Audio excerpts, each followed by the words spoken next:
Welcome back to Beyond the Tour. This is episode 25, Lukey. And as I would say, I think we're just getting our eye in now, so we're settling into the innings. Yeah, that's right. Well on our way. Taking the shine off the ball and ready to start playing some of our shots, hey?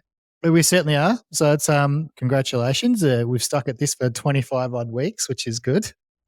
Yeah, and look, it hasn't been that much of a chore, really. When you talk about something that you love and you're passionate about, it seems to not be so difficult. But certainly for those of you that have been listening, we appreciate you having you along for the ride. And as sort of Jake said last week in our pod, we'd really appreciate you giving the show a like or a follow on whatever pod platform you're using, and also leave us a rating.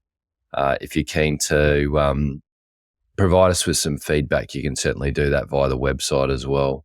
Brilliant. Yeah, absolutely. So there's a lot going on in the world of golf this week. We're going to focus a little bit more, I think, this side. So on the Aussie stuff, we saw Hannah Green won on the LPGA Tour.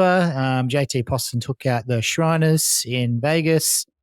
There was a little bit of, there was a few playoffs all over the place. The Andalusia Masters was interesting as well. So let's quickly run through. I think maybe we'll just quickly touch off on the Shriners, because I didn't spend a lot of time watching it myself. I know you didn't either, but I guess JT Poston, who was already exempt for next season, he earned a position in the Masters with his win here. Yeah, beating Doug Gim by one shot and claiming his third PGA Tour title.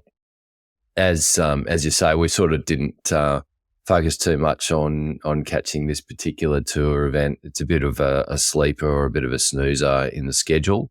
But, you know, he still sort of had to play some shots coming down the stretch. I think he had a 4-foot par putt on 18 to avoid a playoff. Like what you said, it was certainly a weekend of playoffs right around the world. He did have a 3-shot lead throughout the final round there, but Gim came home like a steam train with a 65, so he'll be disappointed to have narrowly missed out. And a bit of a sorry tale for the two Aussies in the field, with Aaron Baddeley and Cam Davis both missing the cut. Continues to be very hit-miss, Cam Davis. I'd love to see a little bit of extra consistency out of him. Yeah, rocks or diamonds. And then I guess, like, where is what's going on with Bads? You know, like where do you sort of draw a line in the sand? He racks up a lot of missed cuts. It's very rare that he's in contention. I guess this is probably the best part of the schedule where he, you know, might pick up a win or, you know, get a couple of top tens against weaker fields, but it just doesn't seem to have it anymore, does he? No, and he's in that sort of awkward age group. He's maybe a year or two older than me, sort of early 40s. So he's got to bide his time on whatever tour he can get onto before he can make his way onto the Champions Tour, if that is something that's going to continue to exist. Yeah. So it's a long way to sort of, you know, rack up miscuts and all the expenses that come with that. I guess we don't know what sponsorship arrangements he has, and so maybe it's less of an issue and whatnot. But tough stretch for Bads. It's a super awkward time. I think we're just about finished, but we've crossed over to daylight savings, as we found out last week.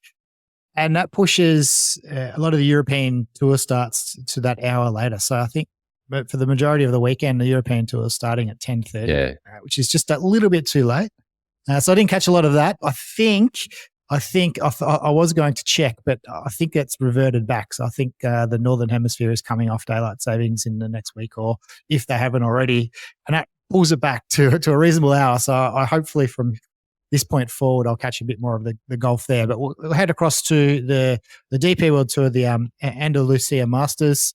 So the Frenchman, Guerrier, sort of beat out Campillo. Yeah, in I guess a very, very long playoff, a 9-hole playoff. Guerrero took out that over Campillo, and so secured his maiden DP World Tour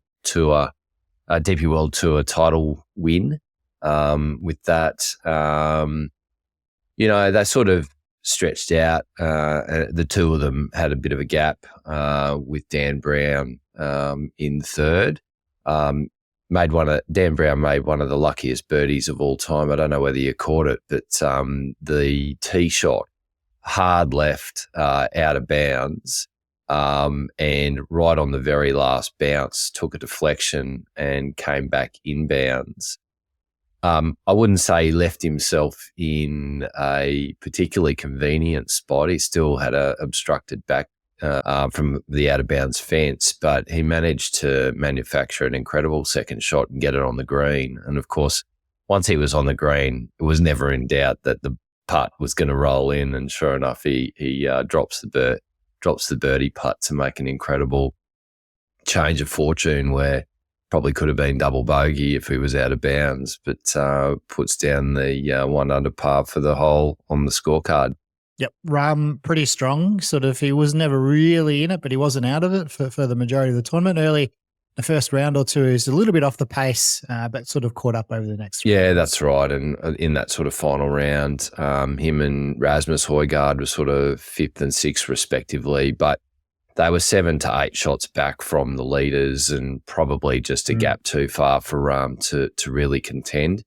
He must be getting sort of fatigue, I think, Rambo, feeling tired, weight of expectation on his shoulders all year, lots of criticism, lots of haters really trying to ridicule him and death ride him since his change to LIV. So I reckon he'll be looking forward to some long-earned rest over the Christmas break. Yeah, absolutely. It doesn't look like, I believe, he's playing any more European Tour events, so he won't play the sort of that Middle Eastern swing to finish out the tour. So he's done everything he needs for the Ryder Cup, and that's it. He's going. Yeah, has he qualified to play those final events in the race to Dubai? I've got to think that he has. That's something I have to double check, but I'm pretty sure he has because he had that high finish the last couple of weeks as well. So, and we know he's a big family man as well. So, I don't think anyone could begrudge him wanting to take a bit of time away from the game and enjoy some time with the family, particularly after a pretty torrid year. Typically, he's someone who only plays the bare minimum on the tour just to qualify each year. So I can't recall if we looked at that in the podcast a few episodes ago, but I looked at the numbers and he was literally just doing the very bare minimum, always supporting Spanish golf. But he would just do what he needed to do to get his European Tour card or maintain it each year. So he's not a huge proponent of European Tour golf, although he does support the Spanish stuff in particular. Yeah, and I guess when you cash a check somewhere between 300 and 600 million, you don't need to play, do you? Yeah, exactly. All right, let's look at our main event for the week, which was the WA Open, which was won by Elvis Smylie, who's been knocking on the door the last couple of weeks. He has, certainly knocking on the door for quite a while. Probably should have got his first win before now, and even last week at the WA PGA in Kalgoorlie, he was, right there in that final round, but just sort of fell away with some unfortunate, mistakes in the coming down the stretch there. But torrential rain for this finish produced quite a bit of drama, really. And the other sort of drama was produced also by Jack Carter, weaseling and elbowing his way into a playoff. But it looked like it was coming down to a fight between Curtis Luck, so, former US Open, US amateur champion, former world number one, and, hometown hero over there in Western Australia, against Elvis. And the rain was so bad that the greenskeepers were having to squeegee the greens just to finish play. So it was interesting watching that. I think they were on the 17th, and the water was just everywhere. You had 4 or 5 different greenskeepers squeegeing the water away just so Luck could actually putt. And Smylie was actually off the green, sort of back right off the green, but Luck was away because he was further away from the hole, and he 3 jags the hole to take bogey. And then Smylie had a pretty clutch up and down, which gave him a 1-shot lead going down 18. So I sort of thought, well, look, in these conditions, birdie on 18 is going to be pretty unlikely. But it wasn't to be that way. It was not sort of routine pars. Smylie found the fairway, hits a solid second shot into the green. Really looked in control at that point. But Jack Carter just comes from nowhere and hits a remarkable second shot. The flag stick's like bending sideways. The wind is just howling so badly. And he hits it to 6 feet and rolls the putt to force a playoff. So it was incredible sort of drama, wasn't it? Yeah, it was. And all I could think was like, the PGA Tour guys need to be watching this because they wouldn't be playing in those sort of conditions. Yeah, they wouldn't. And I mean, we saw them pause play, I think, at the Shriners because, it just was too windy. So to see that flag stick bending the way that it was, and it's just howling with rain, credit to the guys for finishing. And no lift clean in place either.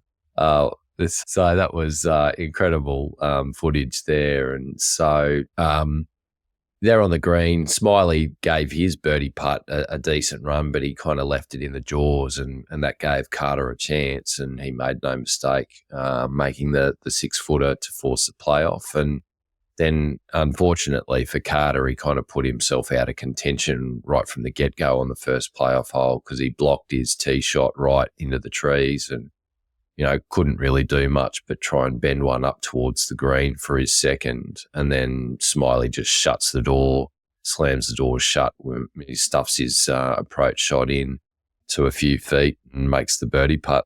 Now, I did say that the PGA Tour players probably would not want to be playing in those conditions. They wouldn't be at the event because you've got a purse of $200,000, which they're not getting out of bed for.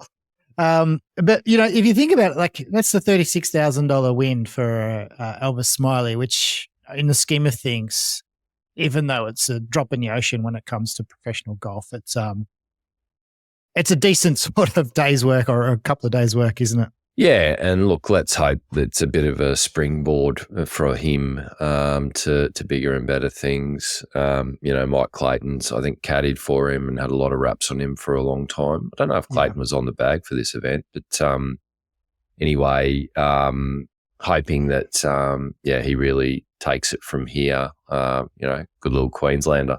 Curtis Luck certainly started his career with a bang.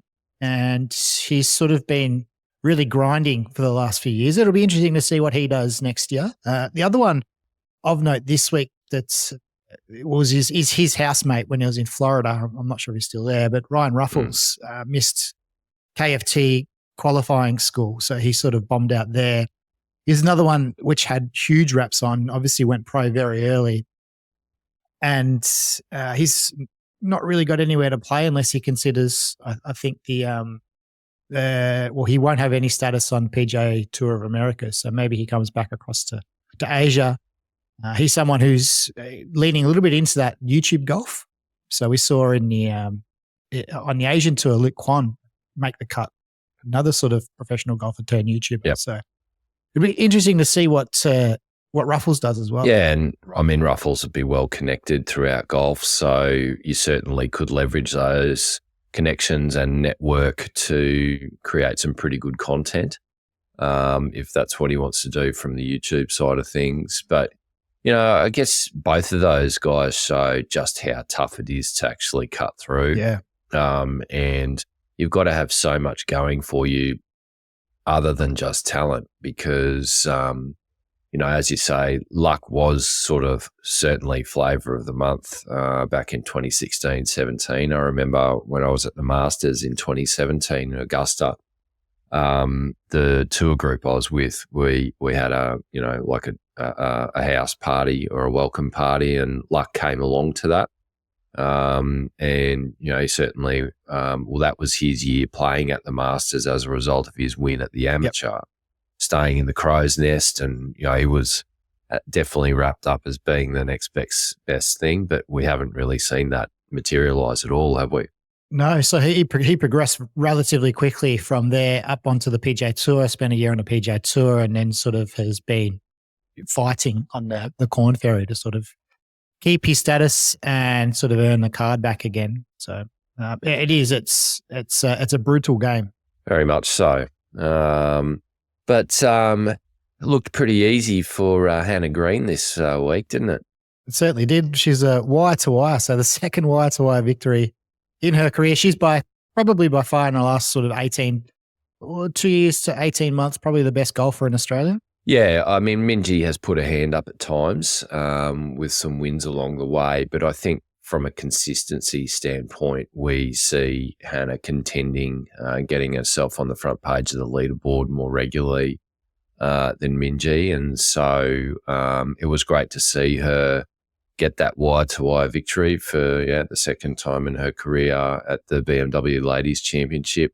Final round 71 was enough to get the job done over a fast-finishing Celine Boutier, who had a 6 under 66, but it was not quite enough to snatch the victory away from Green. No, it wasn't. Certainly good to see. I didn't watch any of this. Unfortunately, now for hosting a golf podcast, I probably should be watching a little bit more.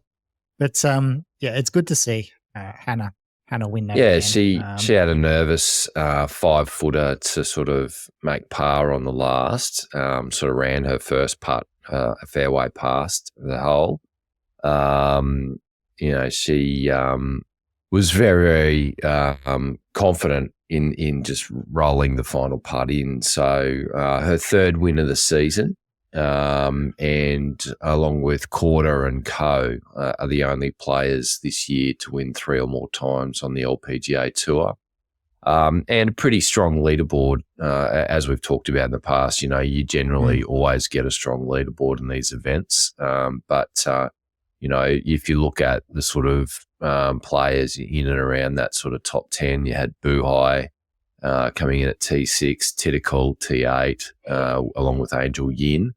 And then Lydia Ko just narrowly outside the top 10 at T12. So, but another event that was impacted by weather conditions. There were unplayable conditions throughout earlier rounds, suspended play. So credit to the organisers and the players for being able to finish on time.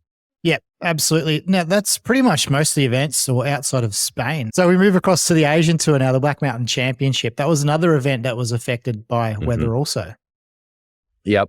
The torrential rain just seems to make an appearance this time of year. I guess an unscripted or unexpected win at the Black Mountain Challenge. No surprise, certainly, to see John Catlin up there again contending. He's certainly been the standout player on the Asian Tour for quite some time now. But unheralded Michael Maguire, 861st in the world, takes out the win over his countryman Catlin following another playoff. Yeah, absolutely. Catlin, he sort of rocketed up the leaderboard on the final day. When I woke up, when I looked at the results and saw that he sort of got himself so far up the leaderboard, I was a little bit surprised. But he certainly has been the informed golfer on the Asian Tour and a step above pretty much everyone. Yeah, that's right. Look, he looked like he was going to take out another Asian Tour win, Catlin. He was leading. But then Maguire held his bunker shot for eagle on the 72nd hole, and Catlin missed a birdie putt, I think a 12-foot birdie putt, to take it out in regulation. So they went to a playoff, and for Maguire, par on the second playoff hole was good enough to win.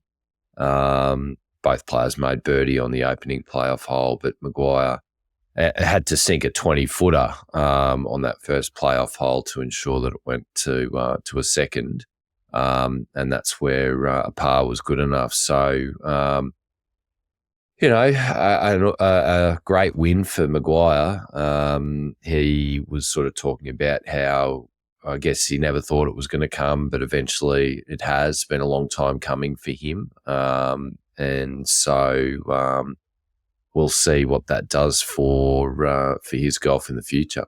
Yep. And as mentioned, Luke Kwan sort of made the cut. He come out very strong, and he was had a 5 under round on day one, and sort of saw himself in that top 20.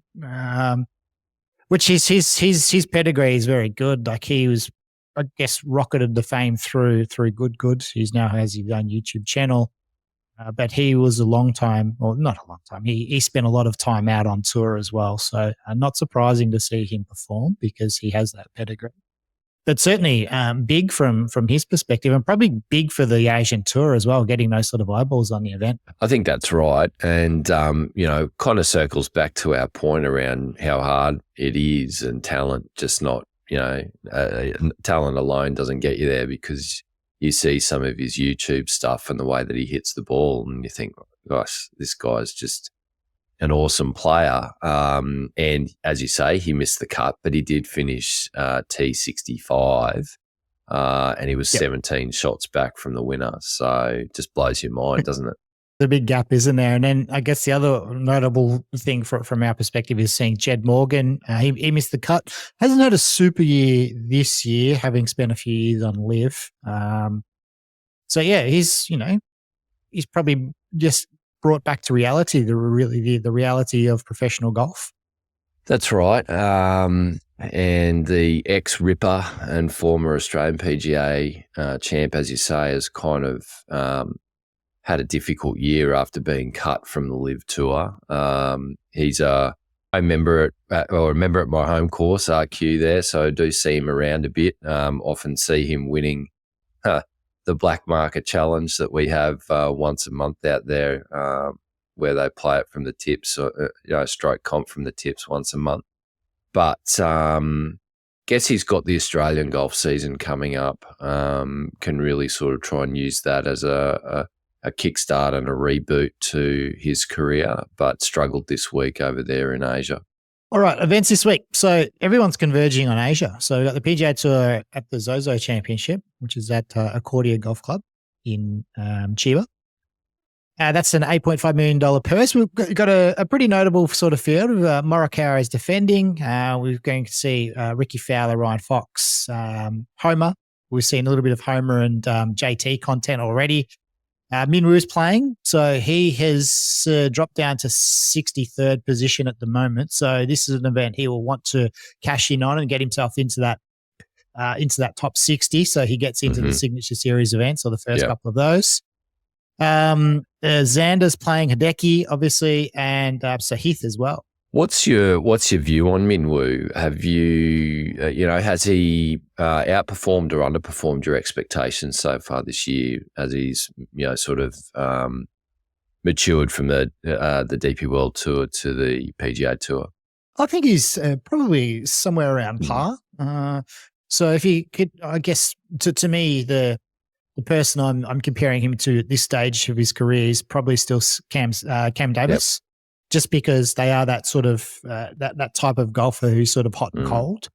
Cam finished mid-30s or thereabouts on the FedEx Cup. So Minwoo's a little bit behind him, but he's well and truly secured his card and sort of pushing up towards that Signature Series sort of qualification as well. So that's a pass mark for me.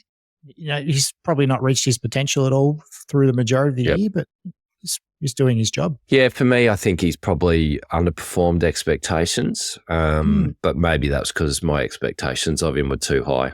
Well, he's also, been latched on because he's such a good media performer and an entertaining guy. Like there's a lot of media in and around him. So I think that maybe puts a little bit of undue pressure on someone so young and so sort of early in their career. Yeah, and I think I was certainly guilty of that. Seeing his swag and seeing some of the shots he can hit, you think, right, this guy's going to the moon. And I certainly was feeling like he was probably going to be the next Aussie to win a major. I know that was a big sort of position to take. I still think he's probably got it in him. Yep. We saw him really contend late in some big tournaments. The Players really stands out to me as one of those where he was sort of in deep there, but then he combusted in the final round. So I'm still hopeful of big things for Minwoo. He is a crowd pleaser, that's for sure. We just want to see him cooking a bit more. So who else have you got? Like in terms of the Aussies, so if we maybe run down, you've got like a Jay Day, Cam Smith, still major contenders, both of those guys. Mark Leishman maybe not, but has the potential. Cam Davis definitely. He's someone who could certainly take out a major in my eyes. Minwoo's definitely. Yep. Anyone else? Lucas Herbert? Probably, his issue is getting into the majors. Yes, same as Leishman. Their qualification will be the challenge for those guys. But I think the list is thinning. That's for sure. Do you think Adam Scott's still got a major in him? It would be on very few courses, I would imagine. Maybe he's got a chance around Augusta again, but not if it's high scoring. Like he needs them to toughen Augusta up. Conditions. And it's not coincidental that the year he won the Masters, the winning score after 72 holes was, I think, 8 under.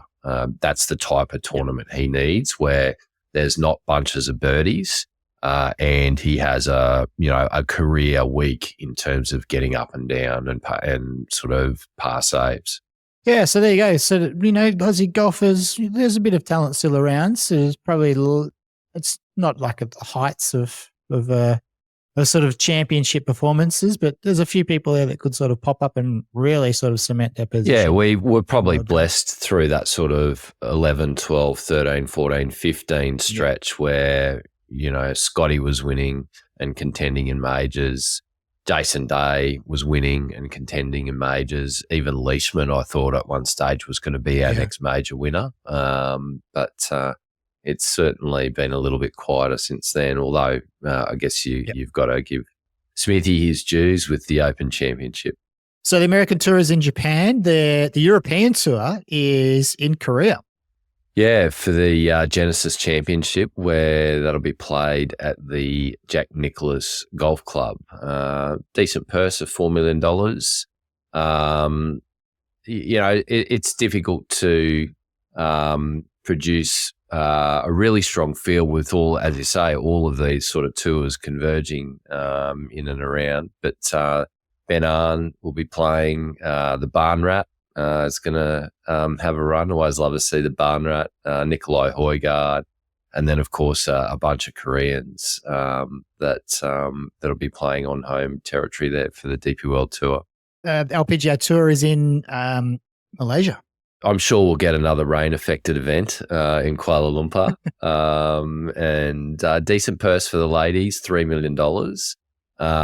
Celine Boutier, defending champion, and a bunch of notables. Ash Buhai, Hannah Green backing up, Lilia Vu, Jin Young Ko, Yuka Sasso, Celine Boutier also playing along with Hataoka, and of course Charlie Hull with the Ripping Darts content. Yep.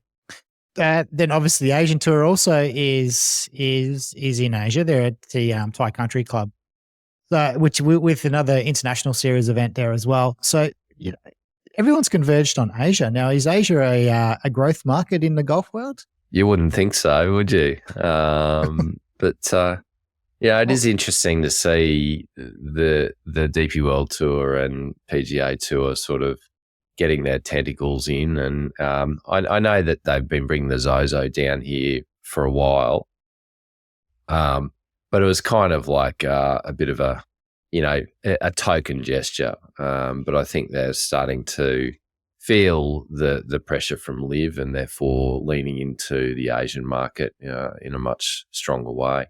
If you're listening to the correspondence or if you're listening to people sort of tell you, that where the market was for golf, it was all sort of US. No one else watches outside of the US, and you see this and you just think, geez, the narrative being driven there. It's not It's very far from reality because, it has a spot. We're seeing events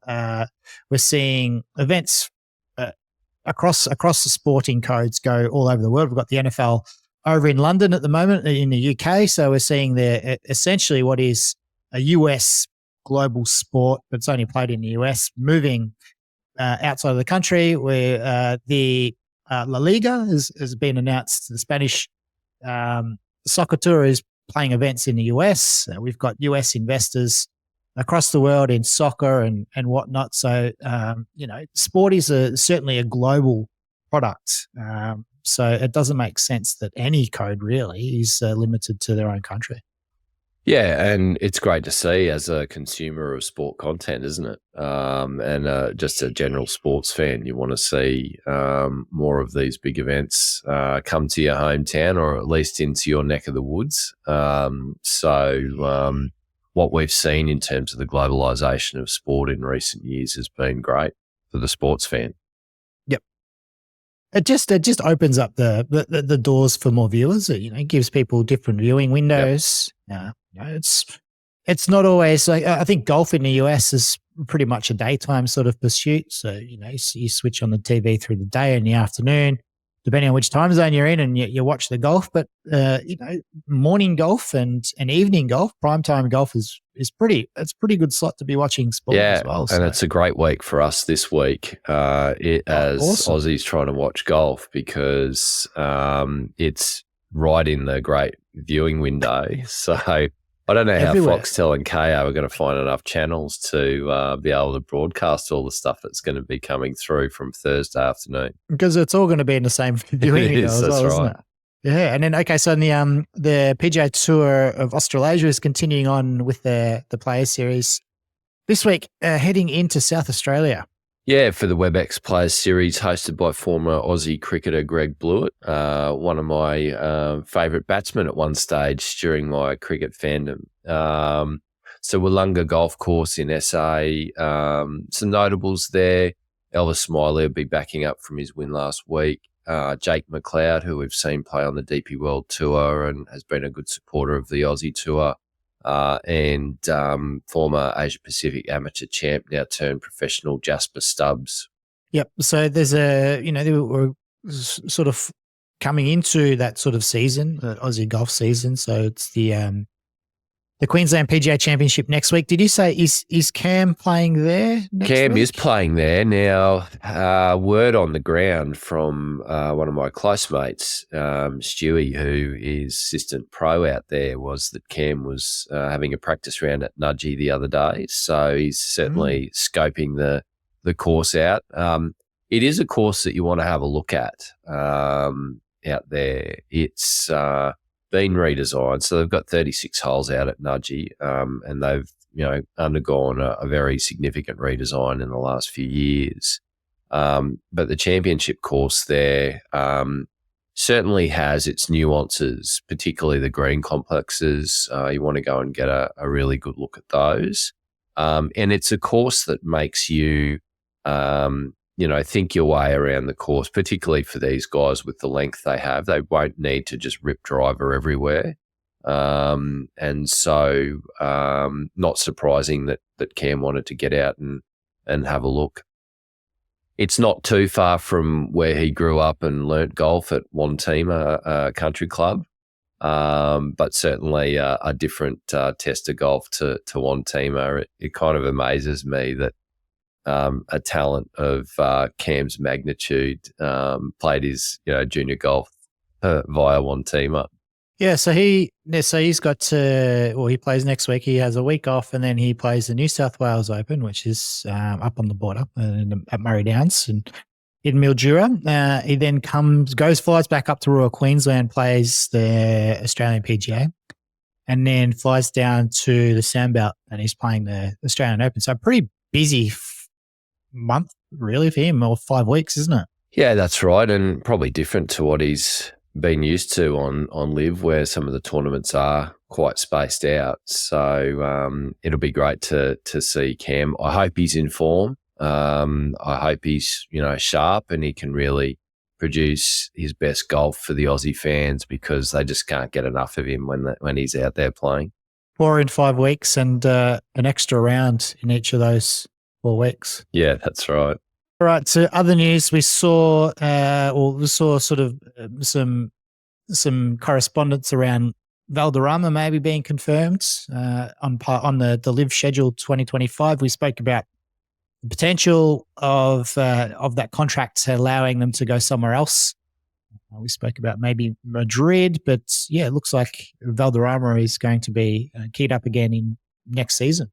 Yeah, slightly surprising to me, certainly off the back of discussions that we had around Valderrama, in the pod earlier on, and that the sort of lackluster crowds were, I guess, surprising to me. I thought they'd really pop in Valderrama and it would be an Adelaide-style event, but it didn't really work out that way. And I think you pointed out, well, maybe it's a location issue.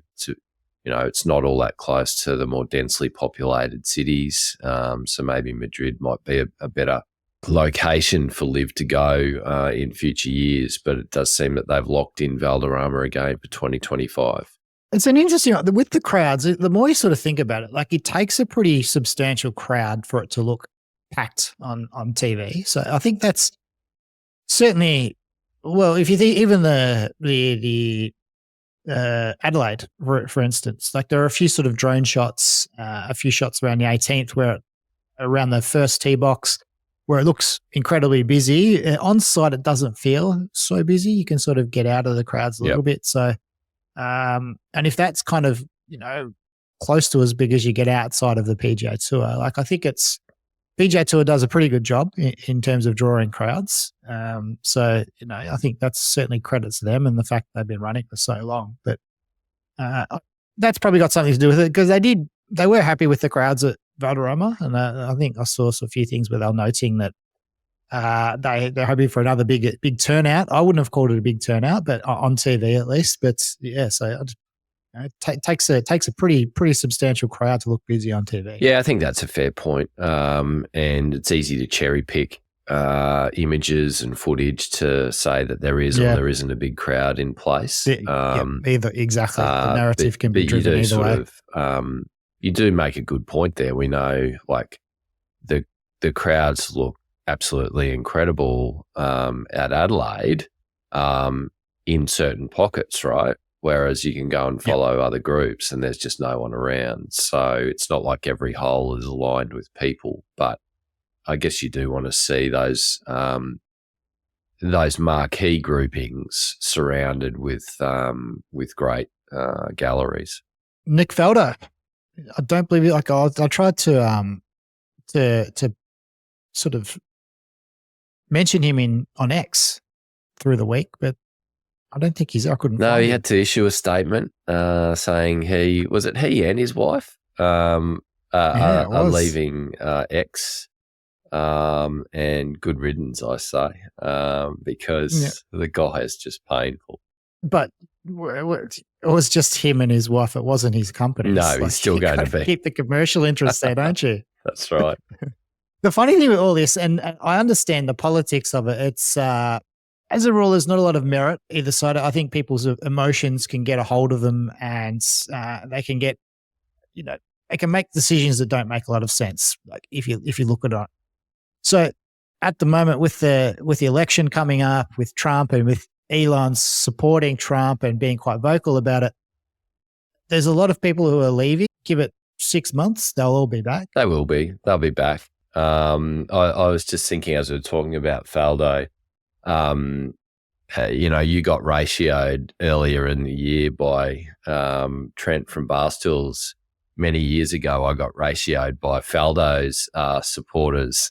The Poms came after me badly because I can't even remember the comment I made, but was something like, "Oh, this guy's god awful to listen to. He's so so boring, and all he does is talk about himself and doesn't offer any genuine insight into the golf." And they came after me hard because he retweeted my comment with some sort of smart quote tweet, and all his followers piled on. So I got ratioed by Faldo.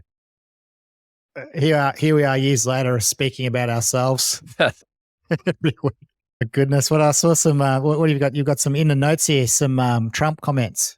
Yeah, Trump sort of, throwing a couple of comments out there. At a rally, was talking about an Arnold Palmer anecdote and saying how when the fellow players used to go into the showers in the dressing sheds with Palmer, they'd come out of the showers going, "Oh my God, that was unbelievable," referring to his, I guess the size of his package.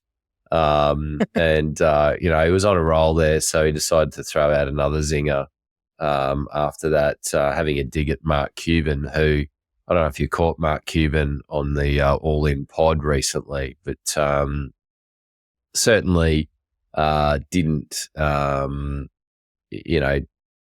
hide the fact that him and Trump aren't cool and that he's no fan of Donald Trump. In fact, it's, not that he's a Kamala Harris fan or a Democrat. It's just anyone but Trump in Mark Cuban's eyes. So no doubt that's filtered back to Trump, and so he couldn't resist taking a dig at Mark, and he called him a loser and said that he's got slow clubhead speed. So I love the golf reference in the sledge there from Trump. It's so very petty, but so petty. That's right.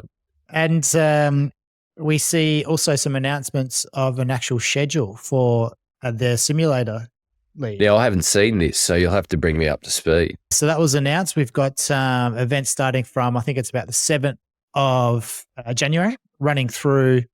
I think they've got 15 regular season events. Now, that's not for every team, whatever it was, 8 teams or whatever it is. But so there's 15 events and then 4 finals. And we're not going to see Rory or Tiger until sort of late January. I think the first 4 rounds are on ESPN.